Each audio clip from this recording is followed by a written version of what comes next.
네, 안녕하세요. 여러분 고생 너무 많으셨습니다. 제가 박수 쳐드릴게요.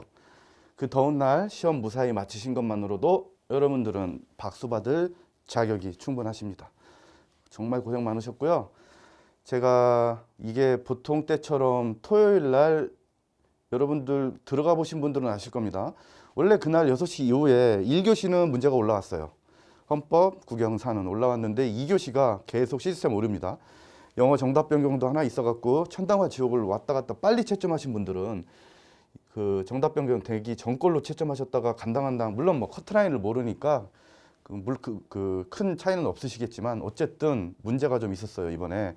자, 그런데 제가 조금 개인적으로 여러분들 제가 다치어서 조금 일찍 마무리 강의 못 끝내드린 거 그건 인정합니다. 자, 그런데 총평이나 오늘 해설 강의 자료 첫 페이지에서 자신 있게 써드린 것처럼 여러분 제가 하는 말 수업 시간에 반신반의 하셨던 분들, 우리는 물론 이제 개인적으로 90점, 100점이 목표인 분들도 계시기는 하겠으나 그렇게 민법을 그런 욕심을 부리다가는 90점도 못 맞는다.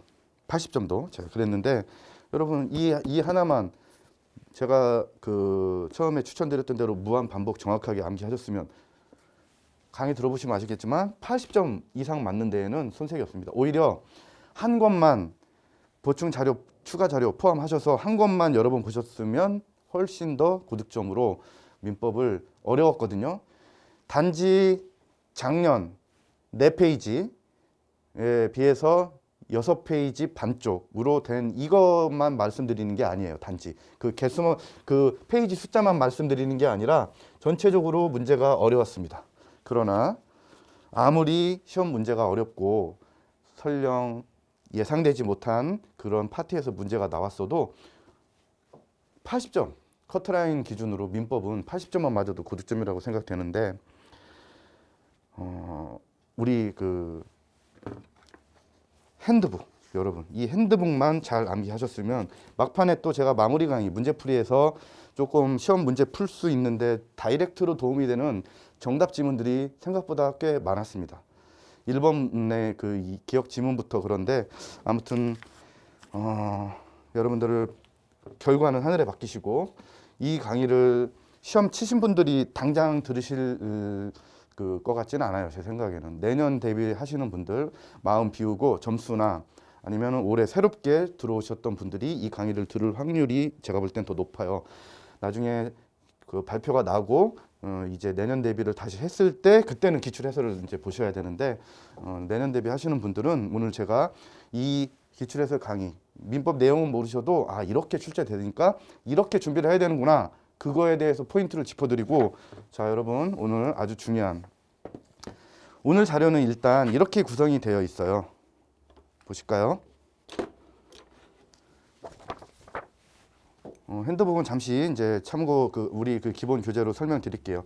10개년 기출 분석표 이제 10개년이 작년 거 가지고 계신 분들은 뭐 따로 출력하지 마시고 그 올해 거만 표시하시는 것도 방법입니다. 종이 낭비하지 마시고요. 자, 이제 13년부터 올해 게 들어왔습니다. 자, 참 제가 이 분석표든 이 오늘 기출 해설 자료든 먼저 참 고마움을 표해 드릴 분이 한 분 계세요. 뭐 지역만 말씀드려도 되는데 포항 그 제자님 진심으로 감사드립니다.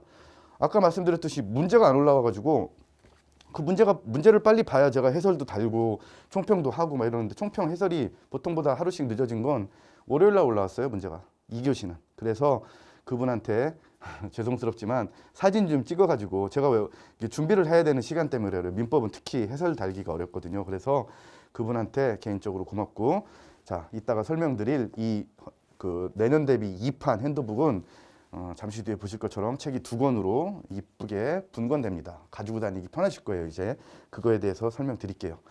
이 적중시킨 이 민법 핸드북이 이제 가족법이 제대로 들어가고 그 너무 이제 두꺼워지고 여러 가지 면에서 효율성을 따져서 출판사와 협의해서 제가 오기 전에 출판사 사장님한테 이 적중시킨 이 그 클로저 민법 핸드북 제가 1년 동안 강의하면서 얼마나 많이 고치고 추가하고 그동안 쌓인 기출문제 넣겠습니까? 이번 법원 9급 기출지문 거의 다 껴가지고 잠시 뒤에 보실 7월 중순부터 제가 이제 내년 대비 우리 법원직 기본 강의 시작하는데 그때 1권은 먼저 나올 겁니다. 잠시 뒤에 다시 한번 설명드리겠습니다. 오늘 자료는 10개년 기출 분석표입니다. 먼저 보실 거고 또 하나가 뭐가 있냐면 오늘 한 10문제 정도는 좀 자세하게 푸실 거예요. 전체 문제는 당연히 불가능하고요. 이렇게 해서 보통 제가 공선법이나 헌법은 해설 강의를 60분 이내로 끊거든요. 제가 볼 때는 60분은 절대 불가능하고요. 어쨌든 내년 대비 시험을 준비하시는 분들한테 조금이라도 도움이 되셔야 될 거 아니에요. 그래서 그 걸맞게 취지에 맞게 한번 강약을 조절하는 해설 강의를 하려고 합니다. 한번 봐주시기 바래요. 자, 그래서 자료는 2개다. 그리고 제 강의를 듣고 나중에라도 해설 강의 들으시는 분들은 이 페이지도 제가 같이 불러드릴 거예요. 그러면 왜 저 선생이 자꾸 이 책 하나만으로도 기본 강의 문제풀이 다 거치고 프린트 드리는 것들 참고하신 상태에서 얘만 반복하면 좋은 점수가 나오느냐 증명을 해드리겠습니다. 그 대표적인 문제들 많이 뽑아왔고요. 오늘은 쉬운 문제도 몇 문제 볼 거고 어려운 문제도 볼 겁니다. 그래서 내년 대비할 때도 올해보다 더 어렵다고 생각하시고 문제를 그러다가 문제가 쉽게 나면 그거는 땡큐고 그렇지만 여러분 한번 생각해 보셨나요? 문제가 쉽다고 무조건 좋아요? 쉬우면 점수가 올라가요. 다 같이. 그러면 컷도 올라가고 골치 아픈 겁니다. 문제가 너무 어려워도 안 좋고 너무 쉬워도 좋은 게 아닙니다. 그리고 여러분 착각하지 마시라는 게 올해만 6페이지 나온 거 아닙니다. 올해보다 더 많은 페이지 연도도 있어요. 2019. 그리고 이 6페이지 문제가 올해만 처음으로 이렇게 많이 나온 게 아닙니다. 작년이 4페이지로 줄었던 거지. 자, 이렇게 해서 프린트가 하나 10개년 기출분석표. 요 10개년 기출분석표는 여러분 다른 건 제가 미리 뽑지 말라고 하는데 얘는 기본, 문풀 계속해서 10개년 기출분석표 보고 시작하기 때문에 한번 뽑으셔도 상관없습니다. 올해 문제 해설에 있는 그 도표도 보시고 기출 10개년 기출 분석표를 넘겨봐 주세요. 전체를 스크린하고 개별 문제로 들어가도록 하겠습니다. 자, 민법을 처음 공부하시는 분들은 그냥 가볍게 들어주시면 돼요. 이제 복습하시는 의미로 민법 공부 돼 있으신 분들은 자, 첫 번째 민법 총칙에서 역시 올해도 5문제 났습니다. 그런데 수업 시간에 문제풀이와 마무리 강의 때까지 제가 지금부터는 제 자랑이 조금 들어가도 이해해 주시길 바래요. 왜냐하면 제가 실질적으로 한 말씀은 드릴 거니까. 저 자랑처럼 보이셔도 잠시 한번 들어봐 주세요. 그러면 나중에 무슨 말인지 여러분들이 의미를 파악하실 수 있을 겁니다. 자, 10년 기출 분석표 상으로 신의치 칸을 보세요. 17년도 나오고 올해 걸 가려보시면 한 번도 안 나왔어요. 10년 동안 이제 올해는 22년이 들어왔으니까 작년 12년도께 이제 제가 뺐죠. 이게 한 페이지로 넣어야 되기 때문에. 그러면 10년 동안 신의칙 17년도 한 번밖에 안 나왔어. 그런데도 기본 문제풀이 마무리 때까지 추가 자료, 가필, 보충 문제까지 해서 신의칙을 해드린 이유가 이렇게 나올 수 있다고요. 이렇게. 아직 위에 있는 관수법은 아직도 안 나왔지만 그것도 한 지문 나올 수 있습니다. 이렇게 신의칙이 10년 동안 한 번도 안 나오다가 한 번밖에 안 나오다가 올해 뜬금없이 이렇게 나올 수 있어. 자, 그런데 그 문제 잠시 뒤에 9번 문제 보실 건데요. 정답은 제가 마무리 강의 때 더 강조드린 지문 2개에서 그대로 바로 고를 수 있도록 출제가 됐습니다. 우리 책에 당연히 들어가 있고요. 그리고 민법은 어떤 책을 보셔도 완벽한 책은 없어요. 왜냐하면 그 많은 판례 어떻게 다 집어넣어요? 그 많은 세상에 있는 민법 기출문제를 어떻게 다 넣습니까? 그래서 속어법이 1순위 민법 공부에 특히 뭐는 판례는 조문은 가급적 많이 암기하시는 게 좋지만 친족상수법은 아예 암기가 불가능하죠. 전체가. 판례는 속어법으로 문제를 푸는데 이런 책만큼 좋은 게 없어요. 왜냐하면 웬만하면 기출 핵심 다 들어가 있고 판례 문구 요지 다 들어가 있으니까. 그러면서 기본 강의를 통해서 기본서의 부족함을 제가 채워드려요. 자, 그래서 신의칙도 한 문제가 나왔고 자연인의 능력 있죠? 이것도 문제 오늘 보실 건데 기본 강의 통해서 문제풀이까지 마무리 때까지 다 강조해드렸던 역시 그런 문제들이고 대리권 문제는 1초짜리 아주 쉬운 문제로 나왔으니 이것도 한번 보실 겁니다. 밑에 소멸시효 가로 안에 판 2, 조 2, 판례 2, 조문 2 그 뜻입니다. 총평에 판례 문제 조문 플러스 판례 문제, 조문 문제 이렇게 해서 구분해 드린 그 숫자들하고 똑같이 매칭돼 있어요. 디테일한 기출 분석표입니다. 자, 이렇게 해서 민법이 제척기간 포함해서 제척기간도 제가 그 마지막까지 그 강조해 드린 겁니다. 지가 다 강조한 거, 그 강조한 거 맞습니다. 자, 특히 마지막 마무리 강의를 시험 일주일 전에 끝내 드릴 때 4강으로 1편, 2편, 3편, 4편으로 강의 드렸을 때 그것만 여러분들께서 마지막까지 잘 들으셨어도 정말 좋은 점수 얻으셨을 거라고 확실합니다. 물권법에서 이걸 프린트 뽑지 않고 흑백으로 뽑아셨어도 PDF 파일로 보시면 색깔이 하나 입혀 있어요. 왜? 단독 문제가 아니라 이렇게 몇 개의 지문이 그 분산되어 있는 게 있으니 그게 그 1번의 기역, 니은, 디귿, 리을 중에서 187조에 관련된 지문도 있고 소유권의 구분 건물 건물과 관련된 문제도 있고 점유와 관련된 문제가 이렇게 분산돼 있어 가지고 문제 수는 그걸 이제 통 합쳐서 한두 문제로 제가 그 취합했는데 이렇게 지문이 분산돼 있지만 전부 기본 강의 문제풀이 마무리 때까지 우리가 거의 봤던 지문이고 안 본 판례는 어떻게 문제를 푸는지 보여드릴 거예요. 잠시 뒤에. 우리가 이 작은 책에다가 모든 게 안 들어가 있지만 소거법으로 문제가 다 풀린다는 거 확인되실 겁니다. 부합 문제가 하나 나왔고요. 공유는 어렵게 나왔는데 우리 책 그 빈출 제가 넣어드린 그 판례만 보시면 이 어려운 이번에 제가 이제 별표 2개를 쳐드렸는데 얘 말고 문제 해설지 표지를 보시면 물권법에 준공유, 근저당권 2개 있죠. 그 정도 난이도 있는 문제고 나머지는 문제 푸시는데 어려운 판례 한두 개가 껴 있어도 하등에 지장이 없다. 경험 한번 해보시기 바랍니다. 그래서 부합도 우리 책에 있는 그 문제 그대로 시험 정답 지문으로 그대로 나왔습니다. 유치권, 근저당권 이 정도만 조금 난이도 있게 시험에 나왔다. 채권 총론 역시 6문제 나왔습니다. 이래서 채권 강론이 4문제가 나온 거예요. 합쳐서 한 10문제 나오는데 5 나오다가 올해는 채권 총론에서 먼저 6문제가 나왔습니다. 채권자 대위 밑으로 내려오시면 여러분 요 연대 부진정 연대 채무의 정답 지문은 상계를 자세하게 설명드리면서 부진정 연대 채무에서 상계의 절대적 효력 전원합치 판례로 바뀐 판례를 마지막에 집중적으로 설명드렸고 밑에 있는 채권량도 기본 문제고요. 밑에 변제 충당, 변제 그리고 맨 아래 칸에 상계 있죠. 상계. 이 상계도 지금 부진정 연대 채무의 상계의 절대적 효력 이 부진정 연대 채무 관련이에요. 이것도 얘가 정답이고요.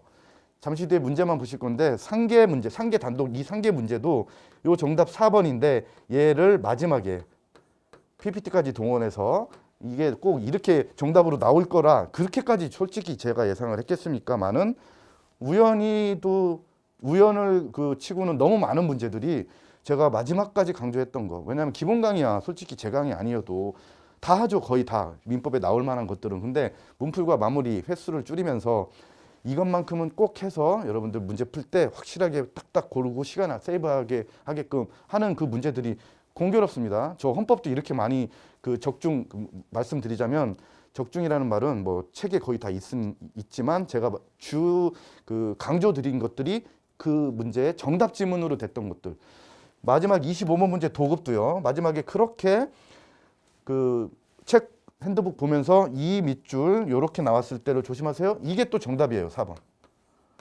24번 문제도 마찬가지입니다.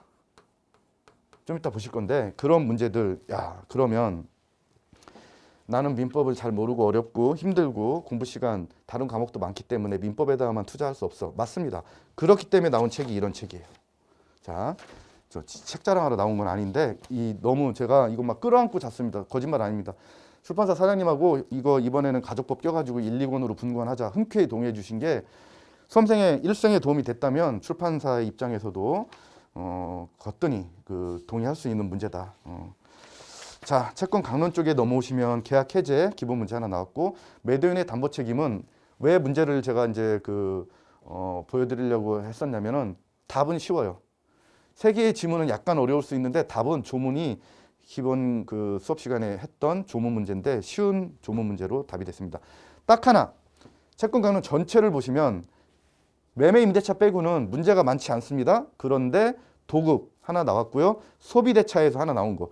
여행 계약 중간에 기타 계약 칸을 보세요. 그러면 작년에 여행 계약이 하나 뜬금없이 나왔고 안 나오던 파트에서 소비 대체가 나왔는데 답은 딱 들어 있습니다. 그 정답 지문이 딱 들어 있기 때문에 왜냐하면 소비 대체 같은 경우는 지금 10년 동안 한 번도 안 나왔거든요. 단독 문제로는 지문은 들어갈 수 있어요. 한 개의 지문이. 소비 대체와 경계는 판례가 같이 묶여 있어가지고 하나의 지문으로는 들어갈 수 있는데 단독 문제는 없는데 다른 세 개의 지문 몰라도 이 문제 정답을 맞추는 데는 여기에 들어있는 판례가 다이렉트로 그대로 나왔기 때문에 정말 제가 봐도 그래서 이번 이 개정 내년 대비 2판이 7월 중순에 나와요. 제가 기본 강의 시작해야 되니까 불법행위는 그 쉬운 문제로 나왔고 자, 그 책에 대해서는 잠시 뒤에 소개해드리고 친상은 역시 3개 나왔는데요. 친족에서 2개, 상속에서 하나 나왔는데 역시 조문 제대로 알고 친상에서 제가 딱 하나 작년 12월에 전원 합의체 판결 그것만 오늘 자세하게 설명드릴 겁니다. 그것만 제 책에 못 넣었어요.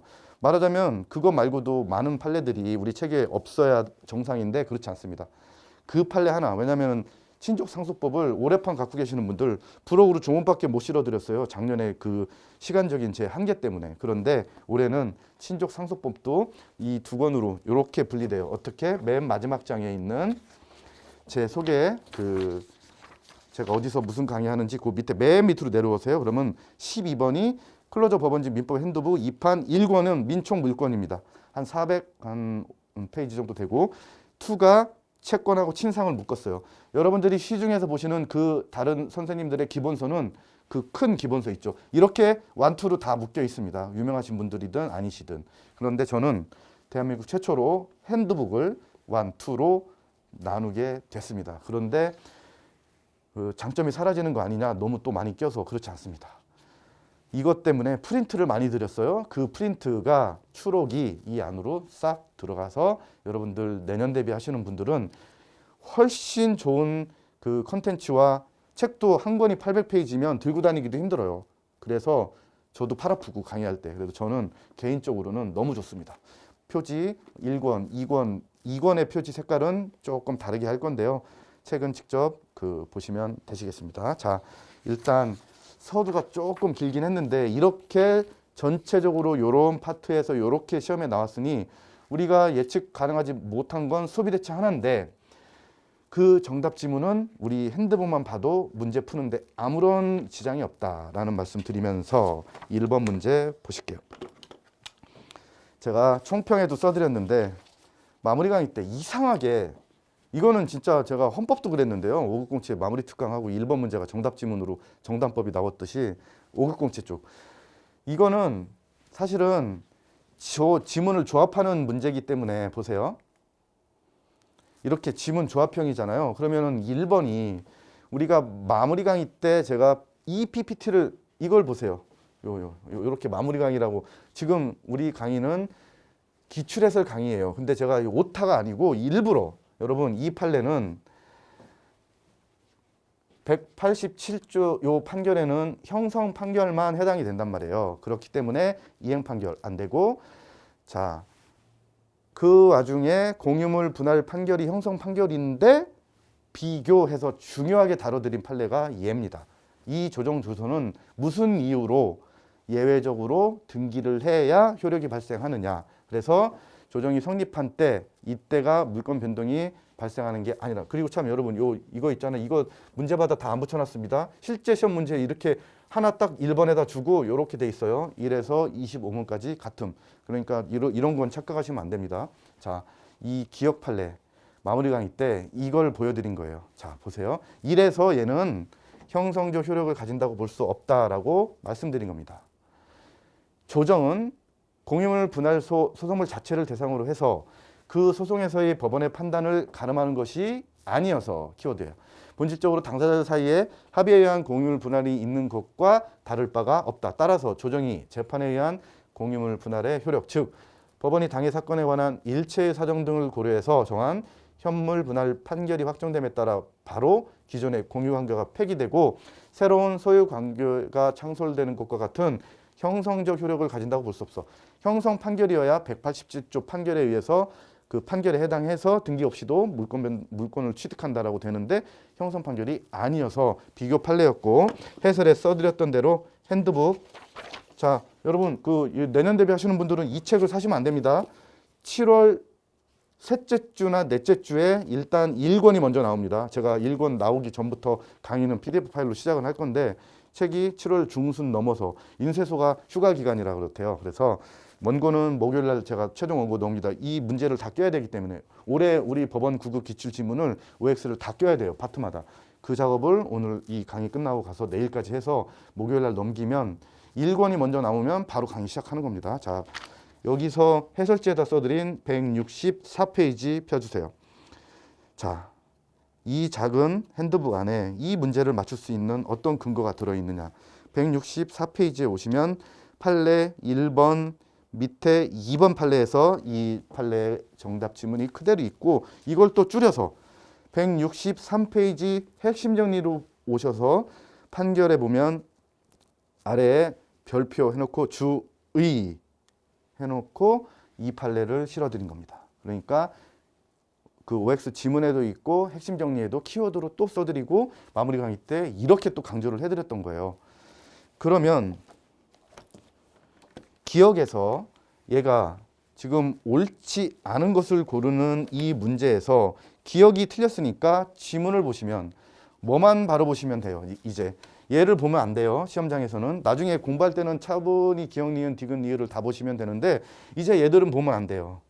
시험장에서는 일단 얘가 들어가 있어야 돼요. 기억이 틀렸잖아요. 지금 설명드린 내용과 해설을 보시면 그래서 기억이 이거는 187조에서 말하는 그 판결의 형성 판결에 해당하지 않으니까 이 조정투소 판결은 그러니까 기억이 틀려 있어. 그럼 시험장에서는 디귿을 읽어야 돼요? 안 읽어야 돼요? 안 읽어야 돼요. 시간 아끼는 차원에서. 자, 얘는 부등법이 바뀌었는데도 판례의 의함이기 때문에 부동산 등기법 예규에서 제가 예규도 적어왔어. 그 유명한 부동산 등기법 강사님 그 책에서 예규까지 1348호 부동산 등기법 예규 1338호의 내용입니다. 이거는 제가 개정판에 웬만하면 거의 다 OX 뜯어서 다 넣거든요. 그리고 수업 시간에 자세히 설명드리고 오늘 전체 문제 중에서 오늘 하는 10문제 빼고 나머지는 문풀과 우리 책에 다 들어가요. 문제풀이 강의 때는 우리 25문제 전체를 해설해 드립니다. 오늘은 한 10문제, 대표적인 문제만 보실 건데 거기에다가도 제가 안 넣어요. 이런 지엽적인 거 몰라도 그래서 문제 구성을 이렇게 하신 거라니까 실제로. 제 개인적인 생각이 아닙니다. 이런 지엽적인 등기직을 하시는 분들은 아실 수 있는 판례예요. 그래서 얘는 해설 한번 읽으셔도 되고 안 읽으셔도 됩니다. 얘를 제가 설명하려고 부동산 등기법 공부를 했는데 지금 그럴 시간이 없어요. 이걸 설명할 시간이. 또다시 나오지 않는다는 보장은 없지만 나올 수도 있어요. 그러나 이런 것까지 넣지는 않습니다. 어쨌든 우리가 제일 중요하게 여길 건 얘예요. 얘. 왜냐하면 니은은 우리 어디로 오시냐면 197페이지 핸드북 와보세요. 자, 핸드북 없으신 분들은 들으시기만 하시면 됩니다. 나중에 이제 핸드북 1, 2 나오면 그때 보시면 돼요.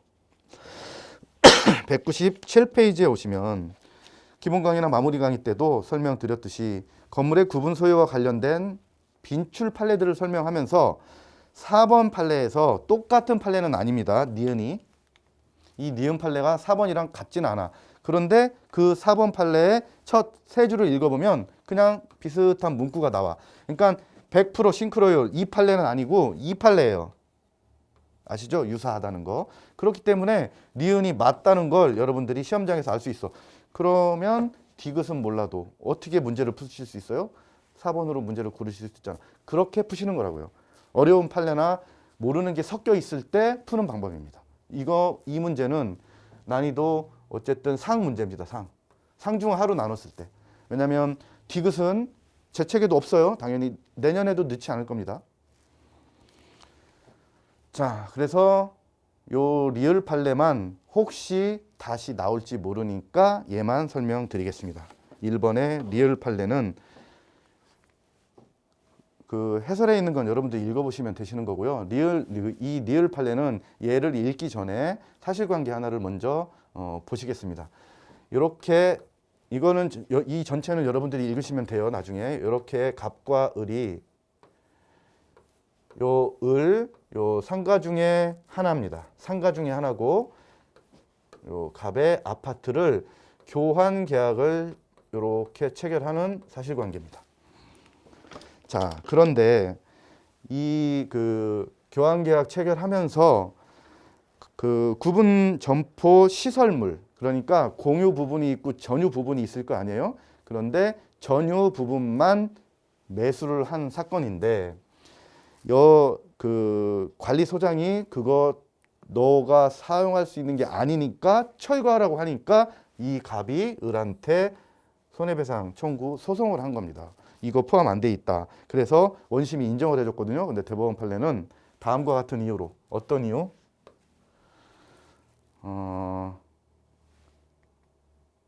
요 이유로 파기환송 시켜가지고 다시 심리하라라고 돌려보냈던 사건입니다. 그래서 전체가 약간 사실관계가 복잡하고 전체 판결 요지가 많지만 우리가 내년 대비, 물론 이제 수업 시간에는 이렇게 안 하고 전체를 다 자세하게 설명드립니다. 사실관계도 지금 해설 강의는 완전 그 축소판으로 지금 강의해서 드리는 거고, 이런 판례와 이 지문은 이 197페이지 6번으로 제가 벌써 다 껴놨죠. 197페이지 핸드북이 5번으로 끝나잖아요. 이렇게. 그러면 이 판결 요지가 이렇게 실리는 거예요. 내년 대비 하시는 분들은 이게 중요한 문제입니다. 그리고 나서 이 지문 있죠. 이 지문. 이 지문이 이렇게 들어가는 겁니다. 법원 9급 2022. 그러면 7월에 나오는 우리 핸드북 1권 민총 물권에 이 판례가 이렇게 들어가고, 수업 시간에는 이 모든 걸 자세하게 설명을 드리는 겁니다. 그래서 지금 이 문제풀이 해설 강의의 그 특성상 이걸 기본 강의 때처럼 자세하게 볼 시간은 없어. 그러니까 여러분들 제가 해설지 내드린 거에서 읽어보셔서 이해 안 되면 그냥 가만히 계시면, 아니 그걸 막 여러분들이 스스로 해결하려고 하시지 마세요. 어차피 기본 강의 때 설명드립니다. 그리고 나서 이렇게 기출된 이런 것들은 내년도에 다시 지문으로 나오지 말라는 법도 없고, 이런 판례들은 법행, 법무사 충분히 나올 수 있어요. 그리고 이번 시험의 특징은 예측했던 대로입니다. 법무사에서 작년에 나왔던 거, 법행에서 작년 올해 초에 나왔던 거, 법행은 올해부터 시험이 3월로 바뀌었단 말이에요. 그러니까 기출문제가, 법원 시험은 이 안에 최신 법행, 법무사 문제는 다 들어가 있다고 보시면 됩니다. 이 개정판에는 올해 3월 달에 치른 법행 기출문제까지 거의, 모든 문제는 못 넣지만 우리가 바로미터로 삼을 수 있는 문제들 거의 다 들어간다고 보시면 돼요. 분량이 그냥 늘어난 게 아닙니다. 특히 가족법을 부록으로 돌렸기 때문에, 가족법이 제가 지금 작업해 놓은 게 한 180페이지 돼요.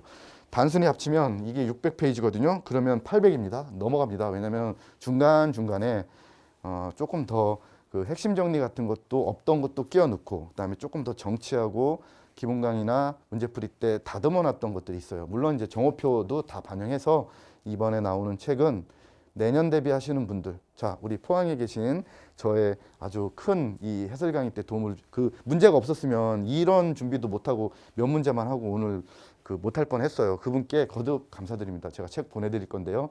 나오면 그걸로, 아쉽지만 내년 대비, 왜냐하면 공부량이 너무 적으셨으니까. 그러니까 자신을 자책하지 마시고요. 민법은 무조건 80점 목표로 이 판만 암기하겠다. 80점을 목표로 하시는 분들은 점수가 잘 나올 거예요. 90점도 나오고. 근데 100점, 96점, 아니 95점 이렇게 96점 이렇게 목표로 하시는 분들은 점수가 더 안 나올 겁니다. 많이 보면 절대 점수가 잘 나오지 않아요. 이 판례는 중요해서 화면은 띄워드렸는데 시간 관계상 전체를 설명드리진 않겠습니다. 자, 전체 요 틀만 기억하시면 되겠습니다. 그래서 1번 문제가 디귿을 몰라도 문제를 푸는데 하등에 지장이 없는 문제였다. 맞추셔야 될 문제다. 자, 그 상태에서 부합 문제 2번으로 한번 가보실게요. 자, 2번으로 가시면 핸드북 218페이지 펴두시고, 핸드북 218페이지에 이 정답 지문 판례가 그대로 실려 있는데 왜 실었을까요?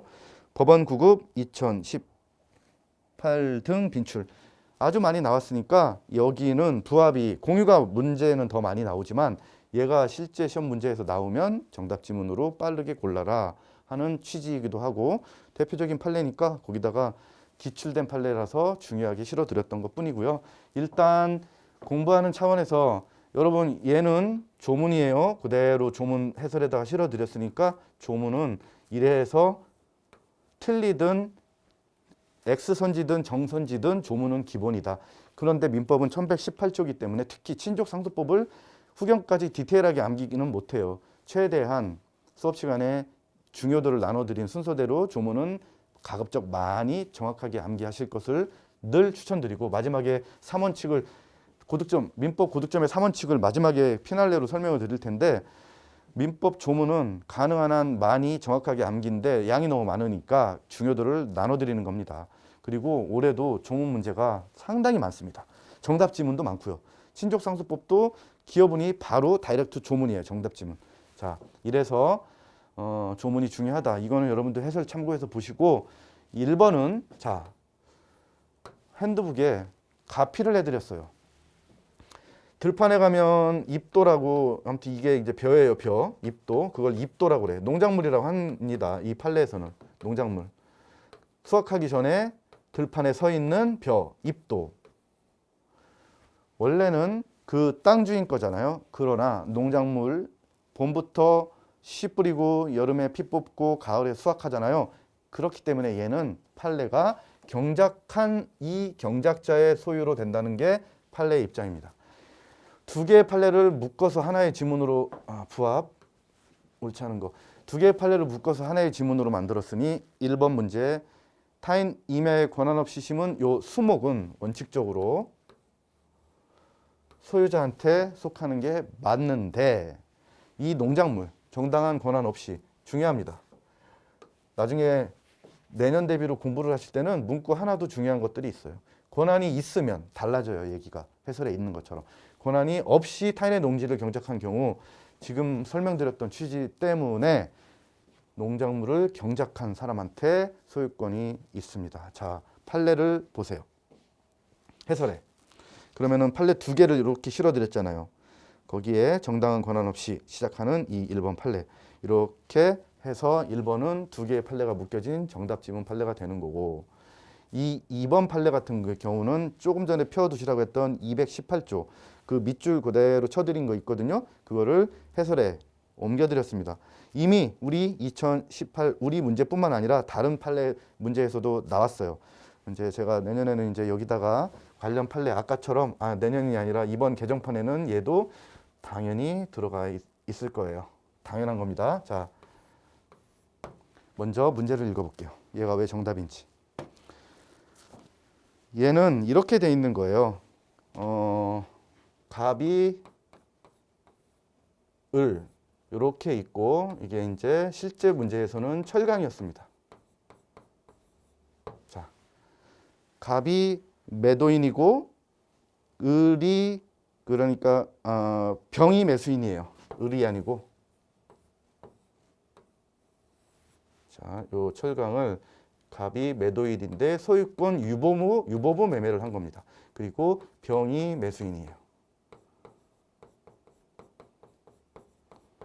사실관계는 이런 사실관계예요. 그리고 나서 나중에 이 을한테 요렇게 요 철강 있죠? 요 을한테 건물 지을 때 여기에다가 쓴 거예요. 여기 사서 여기에 이 건물을 지을 때 철강이 들어가서 철강이 여기에 부합된 겁니다. 사실관계는 간단하죠? 그 상태에서 문제를 읽어보시면 됩니다.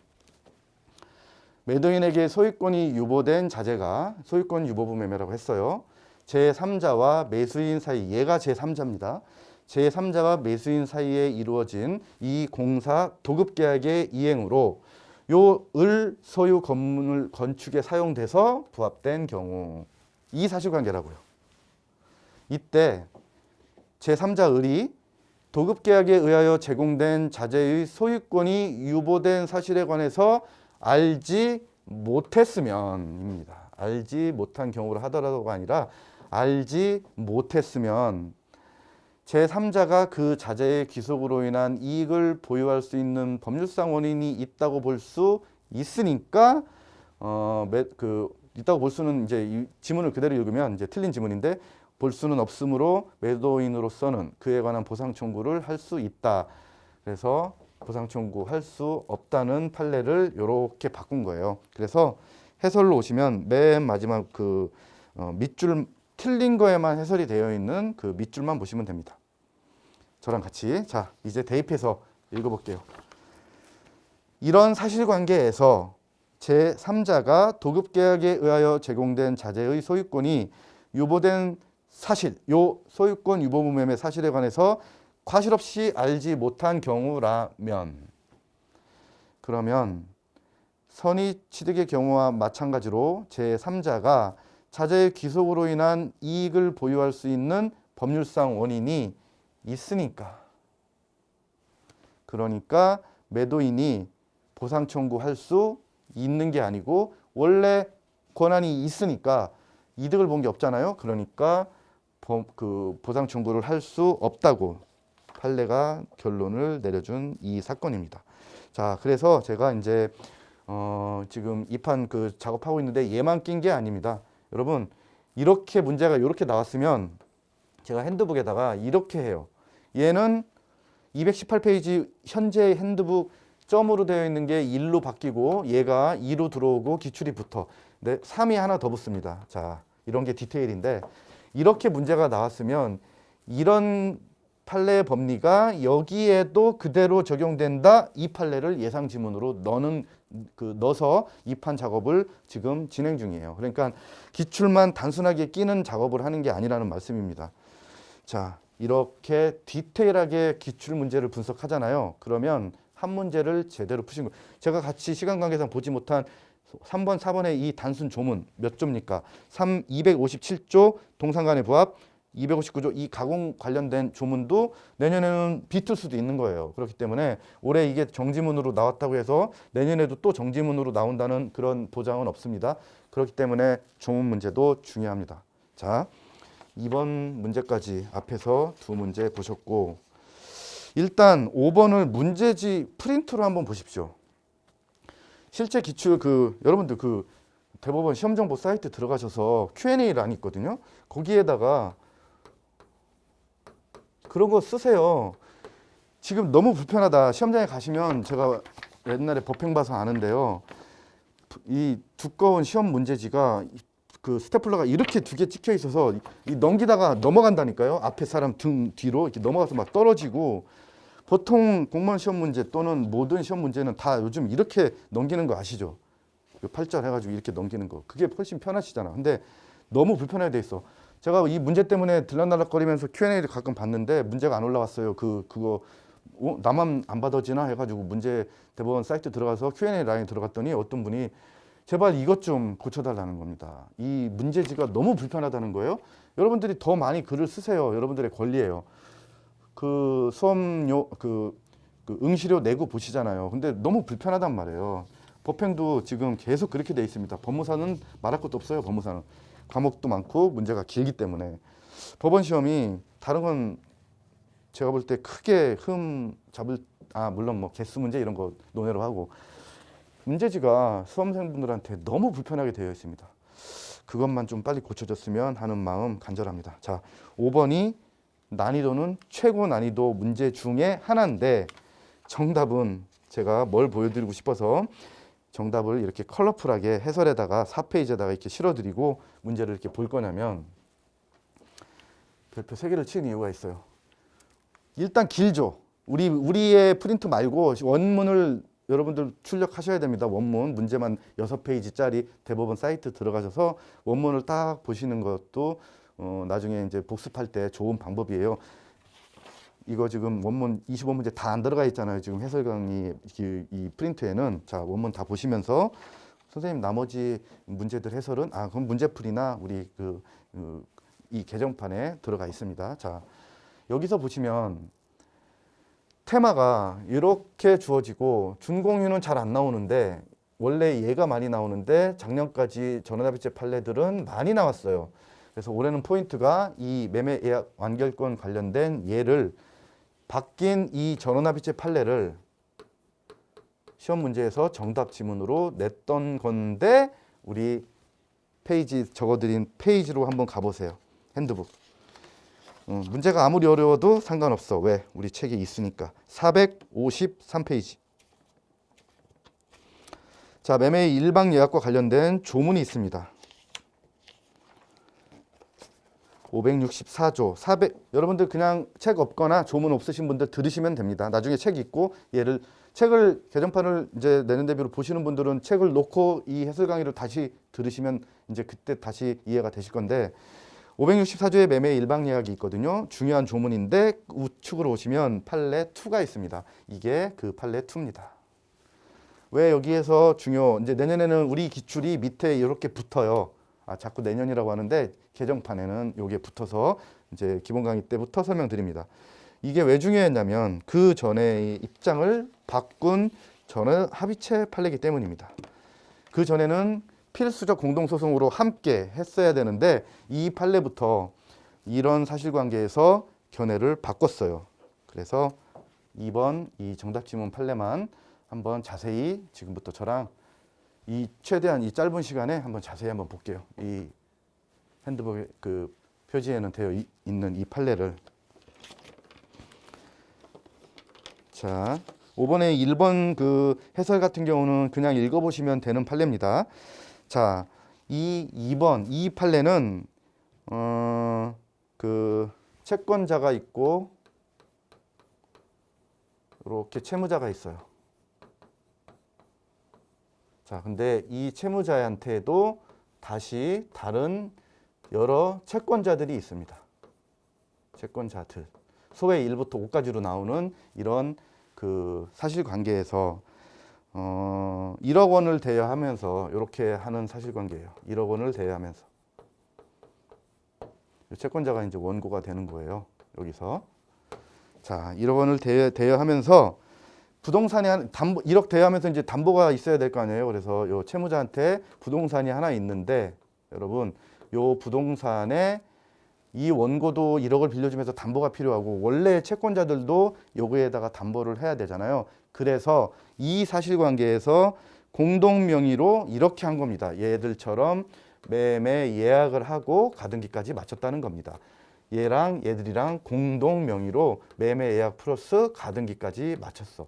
그러면 나중에 경매해서 이 그 돈 받을 때 이거를 무조건 필수적 공동소송으로 해서 전부 다 같이 해야 되느냐? 아니, 혼자도 할 수 있느냐가 쟁점이 됐던 문제예요.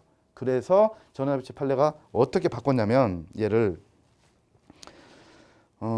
일단은 이 기본적인 사실관계는 요 수인의 채권자가 각기 채권 담보하기 위해서 채무자와 채무자 소유 부동산에 관해서 수인의 채권자를 공동 매수인으로 하는 한 개의 매매 예약을 체결하고 거기에 따라서 매매 예약 체결하고 이렇게 가등기까지 마쳤어요. 그런 요 사실관계에서 수인의 채권자가 공동으로 매매 예약 완결권을 가지는 관계인지 아니면 각자가 이게 그러니까 공동으로 하는 건지 각자가 하는 건지 매매 그 계약 내용에 따라서 하라는 겁니다. 그전에는 전합의체 판례로 바뀌기 전에는 공동으로 하라는 거야. 필수적 공동소송으로 같이 하라는 거야. 근데 매매 계약 내용에 따라야 하고 여기는 이렇게 명시하지 않았을 때는 이렇게 하라는 판례의 바뀐 판결 요지예요. 자, 그러니까 2를 보시면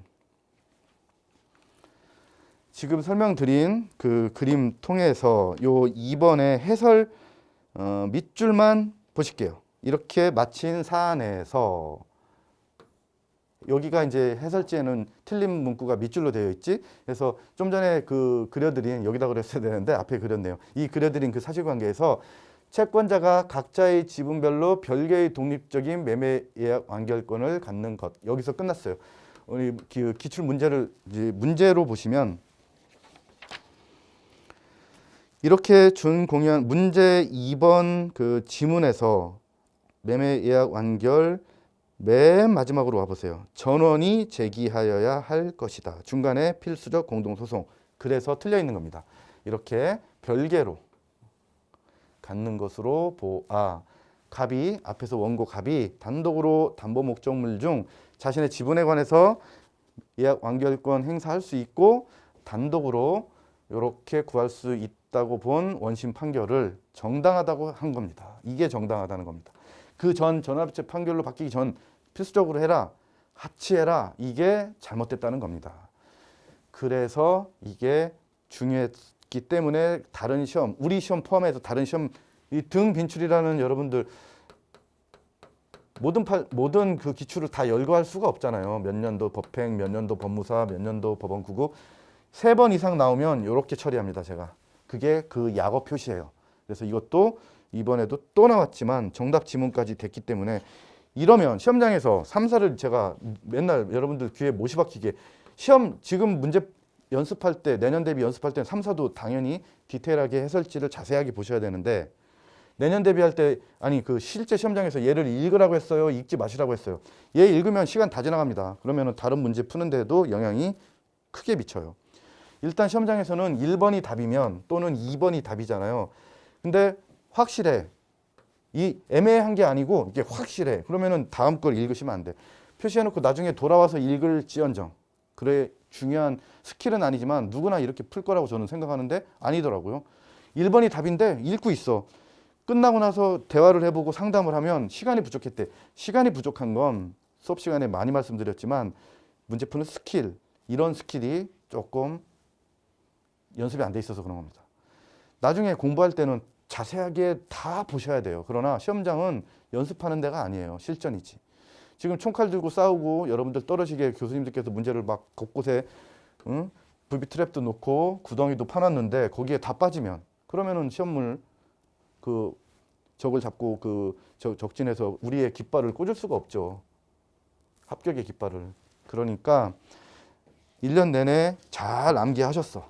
이거 잘 암기하셨다고. 그런데 실제 시험장에 가가지고 시간이 부족해서 뒤쪽에 있는 잠시 뒤에 보여드릴 23, 24, 25에 있는 그 어렵지만 정답이 손을 이렇게 들고 있는 그 문제들을 풀 수가 없단 말이에요. 그러면은 정말 이거는 일생일 때 한 번 올까 말까한 합격의 기회를 늘 오는 게 아닙니다. 맨날 간당간당하게 떨어지지 않아요. 시험은 잘 하실 건데 한 번이라도 시험 보신 분들 올해 한 문제 차이로 떨어졌어. 그러면 대충 공부하면 내년은 10문제 차이로 떨어져요. 그 한 문제의 컷을 넘기기 위해서 가장 극심한 고통의 공부를 하시는 겁니다. 그게 포인트예요. 스펀지처럼 고3이 더 합격할 확률이 높은 게 9급 공무원 시험에서 아무것도 몰라. 국어, 영어, 국사는 수능을 봤기 때문에 어느 정도는 감이 있어. 그런데 9급 공무원 시험 준비하시는 우리 거 말고 일반 행정직 보시면 행정법, 행정학 모르잖아요. 책 한 권을 스펀지처럼 빨아들이는 그분들 있죠. 행정학이 뭔지, 행정법이 뭔지 전체 학문 논의는 몰라. 그런데 문제가 이렇게 나오고 정답은 이렇게 비틀고 그걸 1년 내내 암기하신 분들은 고득점으로 붙습니다. 제가 10명은 다 확인한 바들이에요. 그렇게 안 하고 자기의 고집대로 두루뭉실하게만 암기 않고 공부하면 그거는 이제 진정한 그 합격의 길로 가는 게 아니다. 자, 5번 해설지에서 정답 지문만 설명드린 겁니다. 해설지 전체를 이렇게 3번, 3번도 한 10분 정도 걸려서 설명드려야 될 건데 초보자 아니신 분들은 제가 꺽쇠 해놨던 것들만 읽으시면 이 문제는 이제 예를 들어 내년에 얘를 X 지문으로 만들었을 때 어디를 바꿀 건지 꺽쇠 해드린 해설에다가 컬러로 입혀드렸잖아요. 거기만 보시면 돼요. 그리고 핸드북 페이지 되어 있는 1번, 4번은 핸드북에 그대로 실려 있는 판례들입니다. 거짓말하는지 나중에 책 나오면 확인해 보면 되는 거 아니에요? 자, 그리고 6번 신상법 문제 대표적인 조문 3개, 판례 하나 문제 하나 보실게요. 신족상수법이 3개 나온다고 여러분들 무시하시면 안 됩니다.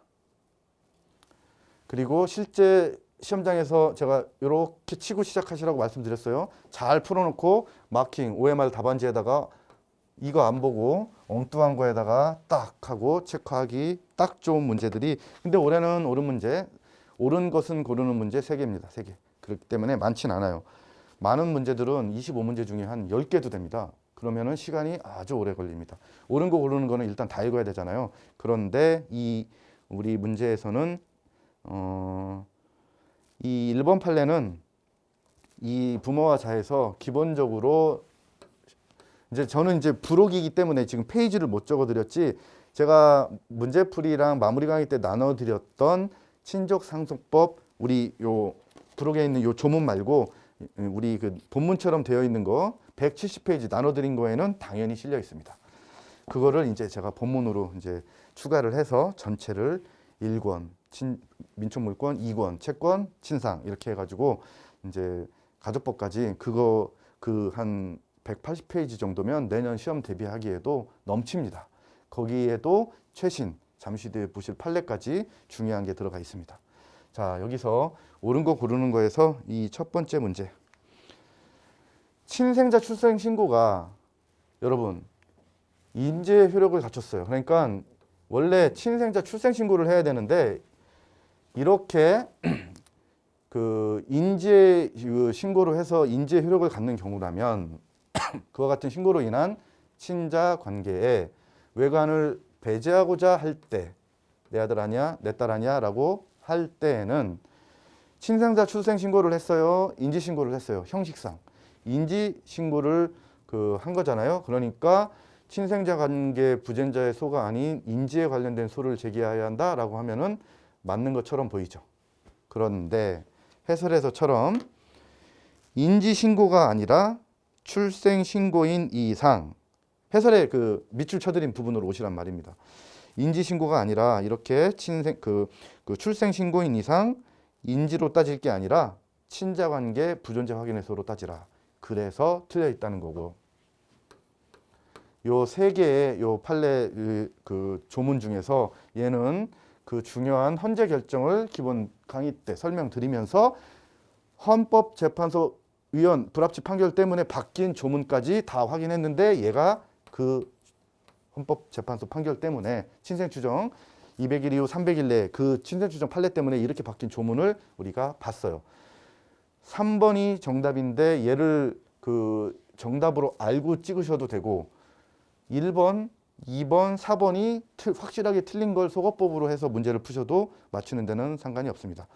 입양의 취소, 여기는 소거표가 없는 게 조문 몇 조예요?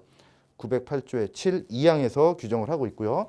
자, 여기는 기본 강의 때 얘를 프린트로 이제 우리 본문으로 들어올 이 프린트를 왜 나눠드렸냐면 단독 문제로 부모와 자가 안 나와요. 이 781조가. 근데 출생신고시가 아닙니다. 해설을 보세요. 혼인신고시입니다. 이런 것들 기출 문제로 연습해서 너무 많은 친족상속법 그 조문에서도 기출된 거 있죠. 우리 시험이든 법행이든 법무사든 꼭 보셔야 됩니다. 왜냐하면 단독으로는 부의 성과 본 이게 그 단독 문제로는 안 나와도 자의 성과 본 단독 문제로는 안 나와도 이렇게 한 지문이 끼어 들어갈 수도 있다. 자, 그래서 여기서는 실제 시험장에서 이렇게 잘 지웠어. 잘 지워놓고 이거 안 보고 답을 1번으로 체크할 실수를 할 염려가 있기 때문에 옳은 지문 고른 문제가 나오면 반드시 어떤 분들은 빨간색으로도 하세요.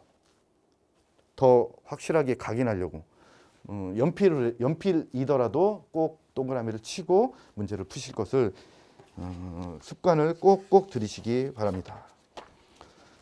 자, 서두에서 말씀드린 친위층 문제를 한번 보겠습니다. 자, 10년 동안 한 번 나왔는데 우리 핸드북에 그렇게 또 원래 기출과 설명드렸던 게 특히 마무리 강의 때 얘를 자 여러분 기억하고 요 니은은 해설로만 참고로 보세요. 그리고 이 문제는 요 니은 디귿에 초점을 맞춰 드릴게요. 원래 무권 이게 갑이고요. 근데 항상 이렇게 하지 말라고 제가 다시 한번 이렇게 보여드리려고 지운 거예요. 갑을 병으로 나오면 항상 대리에서 가장 중요했을 때 A, B, C도 마찬가지입니다. 무조건 아무 생각 없이 본인, 대리인, 상대방 이렇게 그리시면 안 된다고 제가 말씀드렸어요. 항상 설문에서 주는 대로 갑이 대리권 없이 을 소유 부동산을 갑이 대리권 없이, 무권 대리인은 얘입니다. 갑이 대리권 없이 을 소유 부동산을 병한테 매도해서 소유권 이전 등기까지 맞춰줬어요. 그러면 얘가 무권 대리인이죠. 이게 조금 이따 보실 핸드북 페이지 106페이지 핸드북 펴시면 돼요. 관련 핵심, 이거는 이제 관련 요약으로 제가, 우리 핸드북에는 조문에는 없지만 중요하게 비법인 사단, 그 다음에 법률행위 해석, 이런 그 테마는 조문에는 없지만 그 테마로 잡아줘서 단독 문제로 나올 수 있는 파트들은 다 요약이 돼서 들어가 있는 겁니다. 정말 제가 봐도 디테일한 책이에요. 자, 여기에서 무권 대리인이 이렇게 을의 이 부동산을 권한 없이 병한테 팔고 소유권 이전 등기까지 맞춰줬어요. 이 상태에서 을이 보통은 이제 부모에서 부, 근데 아들이 될 수도 있습니다. 그러니까 어쨌든 이 본인이 사망했습니다. 본인이 죽었어요. 그러면 무권 대리인이 본인을 상속한 거죠. 죽었기 때문에. 자식이든 부모님이든 거꾸로든. 그러면 이 상태면 이제 갑 거죠. 이 상태에서 병한테 나 무권 대리로서 너한테 줬으니까 그거 내놔라고 하는 게 신의 측에 위반되냐고. 위반된다는 게 판례입니다. 그래서 눈으로 한번 확인할게요. 106페이지 보시면, 자, 핸드북 안 가지고 계신 분들은 그냥 들어보세요. 106페이지에 이렇게 마무리 강의 때까지 강조드렸어. 얘는 너무 중요하니까 꼭 이 상태로 알아두시고, 니은은 안 보거나 가볍게 해라. 왜냐하면 얘는, 이건 무권 대리인이 본인을 상속한 거잖아요. 요 니은 판례는 기본서에서 본인이 먼저 죽은 무권 대리인을 상속한 경우에 해당한다고 해놨는데 다이렉트 판례가 아니라서 얘는 보지 말라. 실언은 드렸지만 문제는 얘한테 나올 거다. 이렇게 말씀드렸던 판례 중에 하나였습니다. 그리고 나서 인지 청구권은 본인의 일신 정속적인 신분 관계상의 권리이므로 포기할 수는 없으나 그 행사가 상속 재산에 대한 이해관계에서 비롯되었다면, 지금 다 꼬드기고 있는 것들이에요. 이거는 쉬운 판례입니다. 비롯되었다면 실효의 법리가 적용되어야 한다. 일신 전속. 그래서 포기할 수 없다. 그래가지고 정답이 디귿 리얼이 된 거예요. 이렇게. 나중에 기억 니은도 문제 우리 기본 강의 문제풀이 때는 다 자세히 설명드려요. 자, 여기서는 무엇 때문에 9번을 가져왔느냐? 핸드북 자랑하려고? 아니고요. 실제 시험장에서 여기에서는 아주 중요한 그 키워드가 하나 있어요. 이거 보여드리려고 가져온 거예요. 디귿 리을은 마지막까지 꼭 시험에 신의 측에서 나온다면 중요한 판례이기 때문에 거듭 마무리 강의 때도 강조드린 거고, 얘 때문에 여러분들 보여드리려고요. 핸드북 몇 페이지 펴시면 됩니까? 5페이지. 신의 측이 10년에 한 번밖에 안 나왔는데 얘까지 들어가 있어요. 어디냐? 5페이지 핵심 정리 맨 위로 가보세요. 그러면 양가로 2 해놓고 모순행위 금지 원칙 동그라미 1, 두 번째 줄에 동그라미 1 다 읽으면 임대차 보증금에 대한 권리 주장을 않겠다는 내용의 확인서. 그러니까 나중에 공부할 때, 야, 이거 우리 책에 있었어? 이렇게 되는 겁니다. 무릎을 치시면서. 있었다니까요. 그러면서 제가 2판에 1권에 뭐 넣었을까요? 경찰간부도 핸드북이 있거든요. 제가 경찰간부 민척도 우리 모두경에서 강의하는데 여기에는 이게 있어요. 똑같은 임대차 보증금 이 사건에서 무상거주 확인서 판례가 있습니다. 얘는 경찰간부에서는 해줬는데 우리는 신의칙 안 나올 거라서 여기까지는 안 넣었는데 이거를 이 판에다가 넣어놓은 거예요. 법행 2017 문제입니다. 이 정도로 플러스 되는 거예요. 모든 판례와 모든 예를 들어 변호사 시험, 감정평가사 있잖아요. 이런 시험들 다 때려 넣는다? 그러면은 핸드북의 의미가 없어. 그러면은 정말 잡서되는 겁니다. 그런데 우리의 이 민법 클로저 민법 핸드북은 말 그대로 핸드북이에요. 그렇기 때문에 법무사, 법원 구급, 법행은 모든 문제는 당연히 아니죠. 왜냐하면 지금 한두 개가 아니잖아요. 그래서 요거부터 요렇게 역순으로 2010년도 필요하다면 한두 지문 넣겠지만 그렇게 안 해요. 법행은 올해까지 있고요. 우리 거는 당연히 올해 거 있고요. 법무사는 작년 거 거의 다 들어가 있습니다.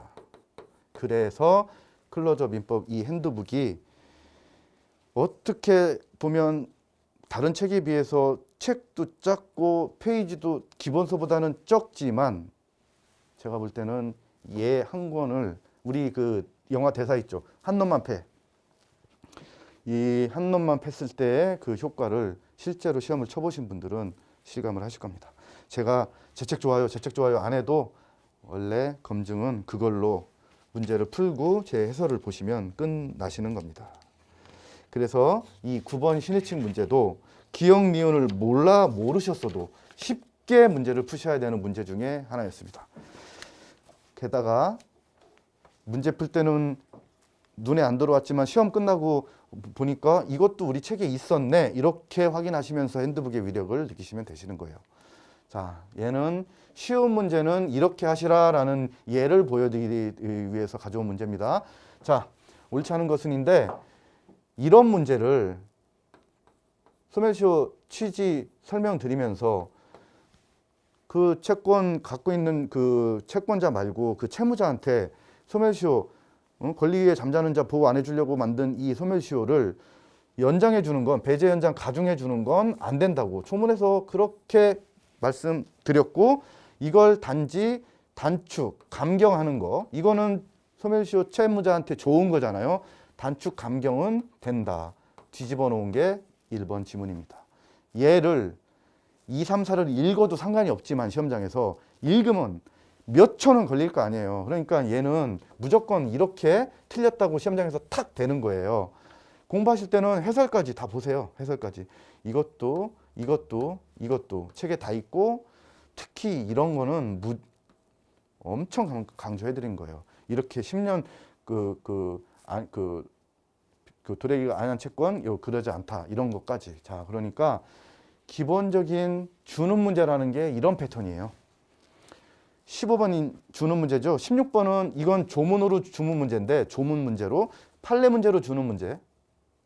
17번 풀고 18번이 판례 문제로 주는 문제. 자, 연령 계산할 때 초일 산입한다고 그렇게 강조드렸습니다. 초일 산입. 자, 해설처럼 민법은 만자 없어도 자 19세로 성년이 되잖아요. 그러면 2002년 1월 1일이면 원래는 2일로 기산을 해야 되는데 연령이니까 1월 1일 0시 이렇게 시작해서 19년을 더해보세요. 그러면 12월 31일 24시 돌려치면 20년 1월 1일 0시 이렇게 이거의 만료로 그러니까 맞는 지문인 거예요. 조문 그대로고요.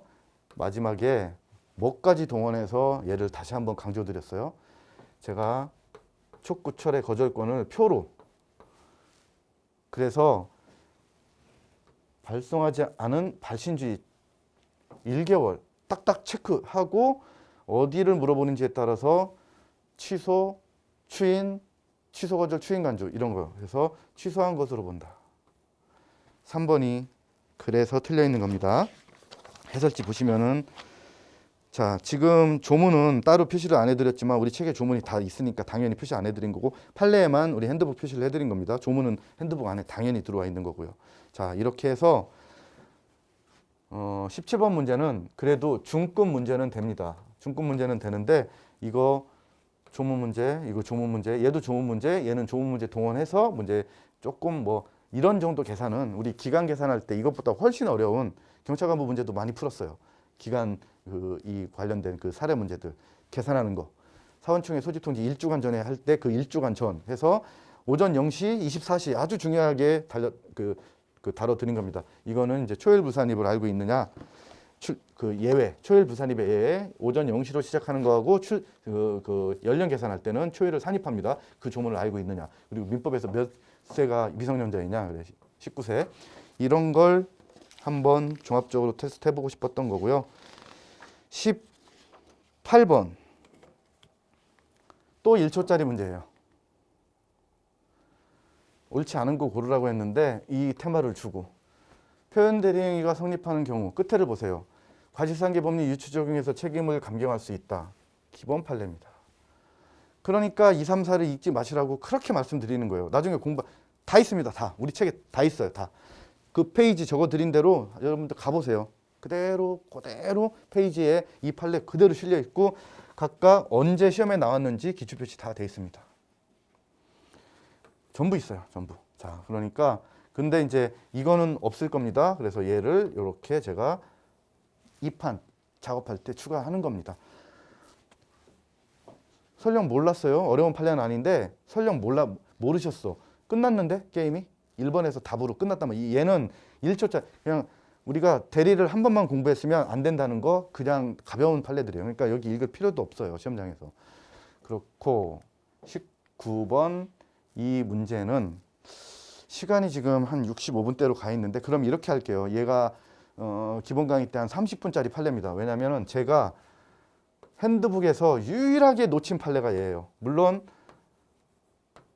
인정합니다. 얘 몰라도 답을 맞추는 데에는 하등의 지장이 없어요. 왜냐하면 조문을 그대로 정답 지문으로 냈기 때문에. 자, 이렇게 하고 시작해야 된다고 분명히 말씀드렸습니다. 그리고 나서 기억과 니은을 보니까 조문 문제고 기본 판례 문제입니다. 기억과 니은. 그래서 해설을 보시면 돼. 그리고 나서 이 리을은 어쨌든 이제 기억과 니은으로 답은 1초짜리는 아닙니다. 사실 1초짜리는 아니지만 아주 1초짜리와 비슷하게 쉬워요. 근데 교수님께서 다행히 요 디귿을 여기다가 넣어주신 거예요. 그러니까 기억에 안 걸리게 디귿을. 그렇기 때문에 얘는 제가 볼 때 엄청 중요합니다. 여러분 얘가 왜 중요하냐면요. 이 지문만 보고 유추하실 분들 계세요? 혹시 친족상속법 안 배우신 분들은 혹시 모르시고 한 번이라도 이제 친상법을 공부하셨던 분들 이렇게 되면 제일 드라마 같은 일이 어떻게 벌어져요? 이렇게 입양하는 거. 물론 전압으로 바뀌었기 때문에 판례가 변경됐다고요. 판례. 틀렸어요.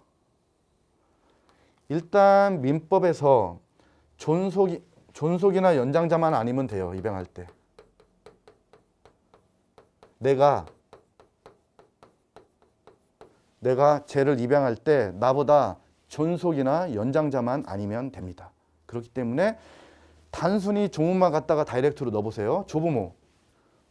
그 다음에 그 조부모가 그러니까 손자녀가 조부모를 이렇게는 안 된다고요. 근데 할아버지 할머니가 손자 손녀를 그거는 금지하지 않고 있다고요. 금지 안 합니다. 얘는 금지고 얘는 그 역은 금지가 아니란 얘기예요. 그래서 조문만 보면은 금지된다? 틀렸네? 근데 이제 그 조문을 해석하면서 여러분 이렇게 되면 한번 써봐. 친족상속법 공부 하나도 안 하신 분들 할아버지가 이렇게 해드리면 쉽겠다. 이게 나예요. 이 사실관계에서는 여자입니다. 27살에 아들인지 딸인지가 안 나왔는데 27살에 낳고 아빠한테 맡기고 집을 나갑니다. 같이 남편하고 살다가 이혼했어요. 미혼모죠? 자, 저걸로만 보세요. 이거 제가 좀 길게 해설을 실어드렸는데 이 상태에서 할아버지가 내 딸의 아들을 입양을 하면 엄마가 요 친생모가 누가 이걸 허용해주면 친생모가 누가 돼요? 누나가 되잖아요. 누나. 이래서 인정을 안 해준다는 겁니다. 누가? 실무가. 보세요. 조부모가 자녀를 입양하면 조부모가 할아버지 할머니가 하루아침에 엄마 아빠가 되고 친생부는 자녀의 부모이자 형제가 됩니다. 엄마 아빠가 하루아침에 그 그 결혼했는데 자식이 있을 때 뭐 인정 안 해줘요?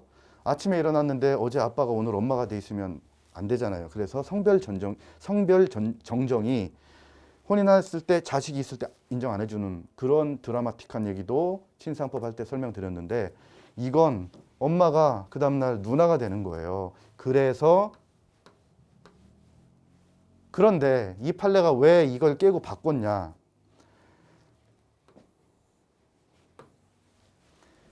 애들만 놓고 영화처럼 나가버린 그 엄마가 이제 그 다음에 밑에 어떤 동의를 해야 되고 무슨 실제로 조부모가 자력이 있고 실제로 입양할 의사가 있고 실제로 불쌍해서 집 나간 엄마 대신 내가 네 아빠가 되겠다라고 하는 것들을 디테일하게 보여야 된다고 단서를 다 다르면서도 집 나간 엄마, 자기를 버리고 나간 엄마 때문에 이 자가 이런 혼란 때문에 인정을 안 해주는 게 말이 되느냐라고 해서 인정을 해준 판례입니다.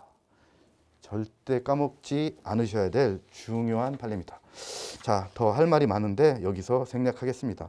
문제는 쉽게 풀리는데 한 문제를 푼다는 건 이 판례를 완벽하게 공부를 해야 된다는 얘기입니다. 그래서 제가 해설은 조금 간략하게 실어드렸는데 이 판례에 대해서 여러분들 그냥 소설 읽듯이 한번 읽어보세요.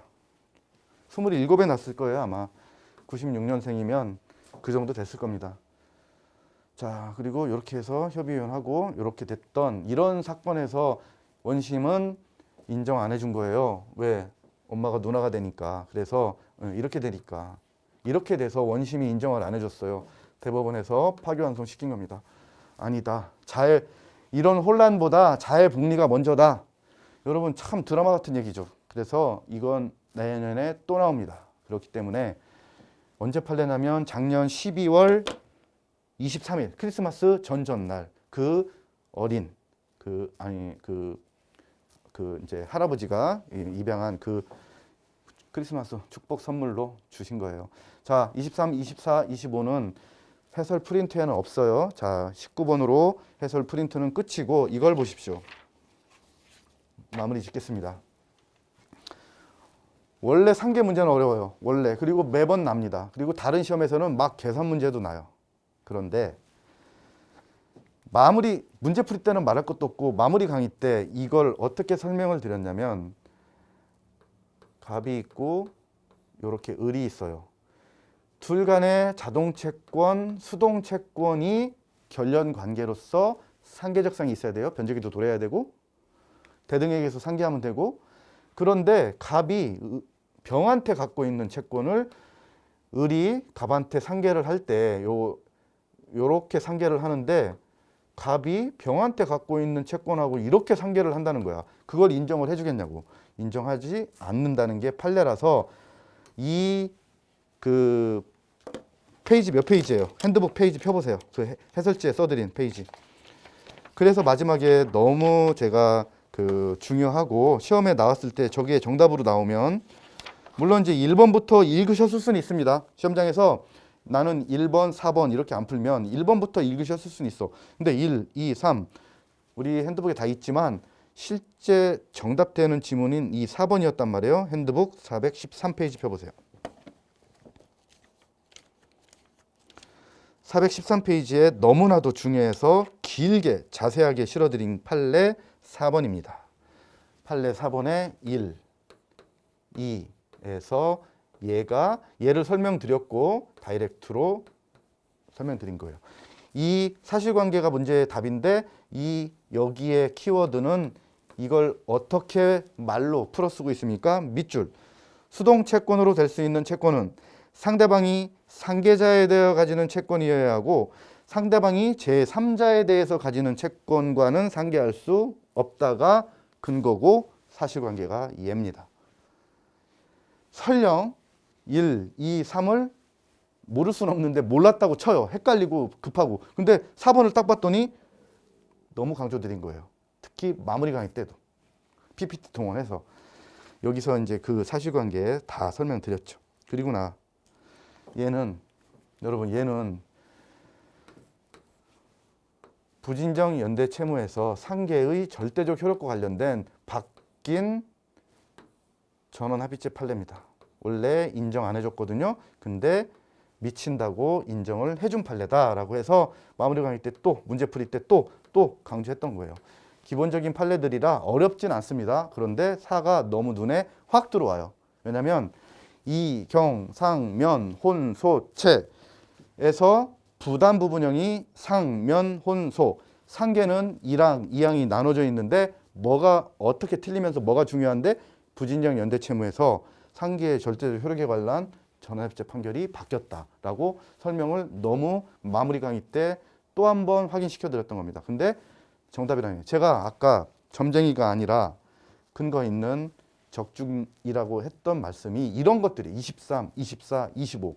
25는 또 여러분들 피날레 하이라이트입니다. 25번은 몇 페이지 보시면 되냐면 우리 핸드북 501페이지 펴두십시오. 마무리 강의, 그러니까 제가 지금 문제풀이 때까지는 당연히 했고 마무리 강의 때 특히 강조한 이유가 이거예요.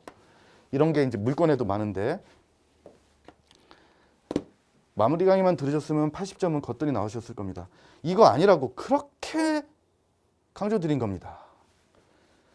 형광펜으로 칠하세요. 뭐 501페이지 3번 그 밑줄 세 번째 줄 가로 안에 실제로 해제한 때가 아니다. 가로 닫고 그걸 형광펜으로 칠해라고 기본 강의 때부터 말씀드린 겁니다.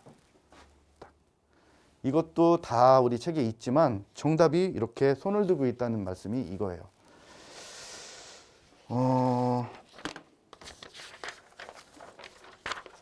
이걸 빨리 강의를 들으신 분들은 내년 대비하실 분들이라고 생각됩니다. 야심차게 마음을 다 고쳐서 올해 떨어지신 분이 내년 대비로 지금 들으실 것 같지는 않아요. 조금 쉬시고 올해 시험 끝난 지 며칠 안 됐어요. 3일 푹 쉬시고 재충전하신 상태에서 결과가 나왔을 때 내가 민법 공부를 뭘 잘못했는지를 생각 않고 그냥 다시 열심히 공부하시면 안 돼요. 자기 병명이 간이 안 좋은데 의사가 간이 안 좋다고 했는데 본인은 위가 안 좋은 걸로 계속 치료받고 있는 거예요. 똑같습니다. 이치가. 본인이 안 외워서 시험 문제를 못 푼 건데 기본 강의를 안 들어서 문제풀이를 이걸 안 해서 문제집을 저걸 안 봐서 원인을 딴 데서 찾잖아요. 올해 맞은 점수보다 더 안 나올 겁니다. 이건 진리예요. 제 자랑처럼 보이신 분들한테는 죄송하지만 이 저의 핸드북이 아닌 다른 사람의 핸드북이 있다고 쳐도 저는 그게 찬성입니다. 왜냐하면 양으로 승부하는 시험에서는 속어법 이외에는 여러분 그동안 쌓인 대법원 판례를 다 공부한다? 고백하면 저도 다 공부 못해요. 디테일하게 전부 모든 판례를. 그래서 제가 마지막에 여러분들께 총평 끝에다가 3원칙을 써드린 게 있습니다. 핸드북 100번 이상 암기하기, 조문 정확하게 암기하기, 기본 그 강의를 통하고 그 다음에 판례는 속어법으로 하시고 그 다음에 기본 강의는 이제 튼튼하게 한 상태에서 무한 반복. 그 세 개 말고는 없습니다. 오늘 이 강의 들어주신 여러분들 일생에 도움이 되는 작은 여러분들의 그 어드바이스가 됐기를 소망합니다. 여러분들 시험 보신 분들은 고생 많으셨고요. 결과는 하늘에 맡기십시오. 그 사이에는 다시 무언가를 하기 전에 에너지를 재충전하는 시간으로 소중한 여러분들의 휴식 시간으로 삼으셔서 뭐 며칠 여행도 좋으시고 코로나라서 조금 아직은 조심스럽긴 한데 사람들 많지 않은 곳에서 충분한 휴식을 취하시고 공부를 무조건 시작하지 마십시오. 민법 말고 다른 과목도 내가 뭐가 부족했는지를 정확하게 판단하신 상태에서 그 다음에 열심히 달리시면 그때는 메꿔져 가지고 내년에 좋은 결과가 반드시 있을 거라고 저는 장담합니다. 여러분들의 시험을 합격하는 날까지 제가 진심으로 시험 공부 잘 되시라고 기원드리겠습니다. 자, 많은 문제 못 풀어서 아쉽지만 자세한 해설을 통해서 여러분들한테 오늘 기본 강의에서 그부터 마무리 강의까지 들으셨던 분들이 이 정도면 내년에 어떻게 공부해야 되겠구나라는 바로미터가 됐을 것으로 저는 생각하는 바입니다. 여러분 내년 대비하시는 분들 특별할 거 없다. 제가 3원칙으로 해드린 것만 지키시면 된다. 그리고 이번 기출 다 끼워가지고 1, 2권으로 나오는 내년 대비 핸드북으로 여러분들의 민법 미래 점수가 충분하게 담보된다는 것을 마지막으로 말씀드리면서 민법의 첫 번째 그 한 시즌을 보낸 저의 소감은 보람이 있었습니다. 여러분들께 도움이 돼서 작은 도움이 돼서 너무 보람이 있었고 내년 대비 강의는 훨씬 업그레이드된 내용과 책으로 여러분들 앞에 다시 찾아올 것을 약속드립니다. 여러분 긴 시간 강의 들어주셔서 고맙습니다. 건강하게 휴식과 공부를 잘 조절해서 내년으로 달려가시기 바랍니다. 감사합니다.